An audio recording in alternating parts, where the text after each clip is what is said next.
السلام علیکم ورحمۃ اللہ وبرکاتہ۔ کیسی ہیں تمام طالبات؟ امید ہے کہ خیر و عافیت کے ساتھ ہوں گی اور کل والا لیکچر آپ لوگوں نے سن لیا ہوگا، سمجھ آ گیا ہوگا۔ تو موسم سرما کے آداب پڑھ رہے تھے، آداب دیکھیں۔ اچھا، آج ہم پڑھیں گے موسم سرما اور اس میں قیام اللیل۔ موسم سرما جو ہے نا وہ اللہ کی رحمتوں میں سے ہے اور ان رحمتوں سے ہم فائدہ بھی اٹھا سکتے ہیں۔ تو یہ موسم سرما کی جو راتیں ہیں نا، یہ عبادت گزاروں کے لیے ایک اہم راتیں آ جاتی ہیں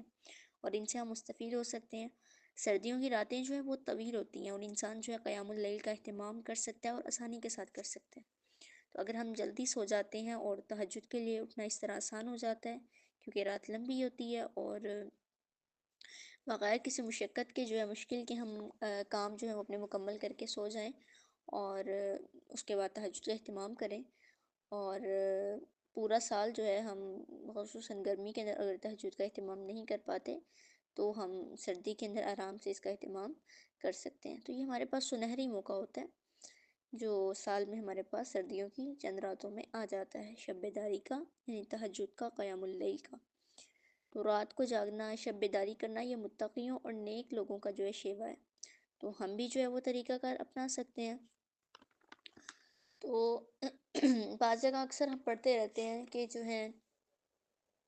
فلاں صحابی جو ہے رات کو اس طرح اتنی دیر جاگتے تھے اور اس طرح سے قیام کرتے تھے، یا ان کے بعد والے لوگ، یا رسول اللہ صلی اللہ علیہ وآلہ وسلم کے بارے میں ہم جو ہے حدیث میں پڑھتے ہیں کہ رسول اللہ صلی اللہ علیہ وسلم جو ہے اس قدر طویل قیام کیا کرتے تھے کہ ان کی پنڈلیاں مبارک جو ہیں وہ سوج جایا کرتی تھیں۔ تو یہ سردیوں کی جو ہے راتیں، یہ ایسی راتیں مل جاتی ہیں کہ ہم ان میں بآسانی اپنی نیند بھی پوری کر سکتے ہیں اور اپنی ان حسرتوں کو بھی پورا کر سکتے ہیں۔ تو ہمارا جو اب ہم موسم سرما کے ادب پڑھ رہے تھے اس میں آج ہمارا جو ہے دوسرا ادب ہے، اور دوسرا ادب ہے تسلیم و رضا۔ پیچھے تو ہم نے پڑھ لیا کہ ہم جو ہے قیام اللیل کر سکتے ہیں اور اپنی حسرتوں کو پورا کر سکتے ہیں۔ آگے ہم پڑھیں گے دوسرا ادب تسلیم و رضا، یعنی سردی، گرمی، بہار، خزاں جو ہیں یہ سب اللہ کی طرف سے ہیں۔ ہم سب جانتے ہیں کہ موسم جو ہے انسانوں کے بنائے ہوئے نہیں ہیں، یہ سب جو ہے اللہ کی طرف سے ہیں۔ یہ خیریں، یہ بھلائیاں اور یہ سارے مزے جو ہیں یہ اللہ کی طرف سے ہیں اور بے پناہ۔ سردیوں کے اندر جیسے پہلے میں نے آپ کو بتایا کہ خیر ہی خیر ہے، ہماری نیند بھی پوری ہو سکتی ہے اور اپنے قیام اللیل کی حسرت بھی پوری ہو سکتی ہے۔ تو ہر حال میں جو انسان کو چاہیے کہ اپنے مالک کے فیصلوں پر دل و جان سے راضی رہے، یعنی زمانے کو کبھی برا نہ کہے کہ آج کل جو ہے سردی آ جاتی ہیں، اکثر لوگ کہتے ہیں جی نہیں مجھے تو گرمیاں پسند ہیں، سردیوں کے اندر جو ہے مجھے سردی بہت لگتی ہے، اور گرمیوں میں وہ کہہ رہے ہوتے ہیں کہ جی ہمیں سردی پسند ہے، گرمی میں تو گرمی بہت لگتی ہے،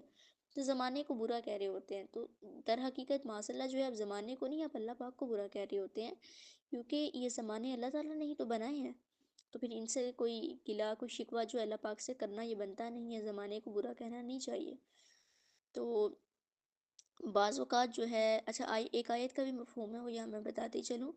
کہ بعض اوقات اللہ پاک کہتے ہیں کہ ہم جو ہے کسی چیز کو اپنے حق میں برا سمجھ رہے ہوتے ہیں لیکن در حقیقت وہ ہمارے حق میں بہتر ہوتی ہے، وقت کے ساتھ ساتھ ہمیں اس کا بہترین طریقے سے اندازہ ہو جاتا ہے۔ تو بعض اوقات جو ہے ہم ایک چیز کو ناپسند کر رہے ہوتے ہیں، حالانکہ وہ اللہ پاک نے ہمارے لیے جو چیز ہے وہ بہتر قرار دے دی ہوتی ہے، اور ہمیں جو ہے وہ بعد میں سمجھ آتا ہے کہ وہ چیز ہمارے لیے کس قدر اہم اور کس قدر ضروری تھی۔ تو بہت سے لوگوں سے یہ کوتاہی جو ہے وہ دیکھنے میں آتی ہے کہ وہ موسم پہ جو ہے تبصرے کر رہے ہوتے ہیں کہ جیسے بہت زیادہ سردی ہو گئی تو کہتے ہیں تبصرہ کرنے میں لگ جاتے ہیں، سردیوں میں جو فضول وقت ضائع کرنے لگ جاتے ہیں، بعض اوقات قدرت کے فیصلوں پہ تنقید کرنے لگ جاتے ہیں، یعنی تنقیدی جملے ادا ہو جاتے ہیں، کوتاہی جو ہے وہ ہو جاتی ہے، ایسا ہوتا ہے۔ تو اکثر کہہ دیتے ہیں کہ جی سردی اتنی زیادہ ہے، اتنی دھند پڑ رہی ہے، اس طرح نہ ہوتا یا اس طرح ہو جاتا۔ تو بعض اوقات اللہ حفاظت فرمائیں کہ دھند میں جو ہے کسی کا ایکسیڈنٹ ہو جاتا ہے تو ہم کہتے ہیں کہ موسم ایسا ہوتا تو ایسا نہ ہوتا، یعنی ایسا ہوتا تو شاید ایکسیڈنٹ نہ ہوتا۔ تو یہ سب جو ہے ہماری کوتاہی ہیں، اور یقیناً یہ ایک انتہائی غلط اور ناجائز طریقہ بھی ہے جو اس سے ہمیں بچنا بھی چاہیے کہ موسم کو جو ہے برا کہنا یا سردی کو یا دھند کو برا کہنا یہ سب اللہ کی طرف سے ہے۔ تو طالبات یاد رکھیں، سردی ہو یا گرمی یہ سب جو ہے اللہ ہی کی جانب سے ہے، ٹھیک ہے؟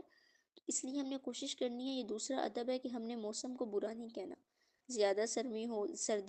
زیادہ سردی ہو یا زیادہ گرمی ہو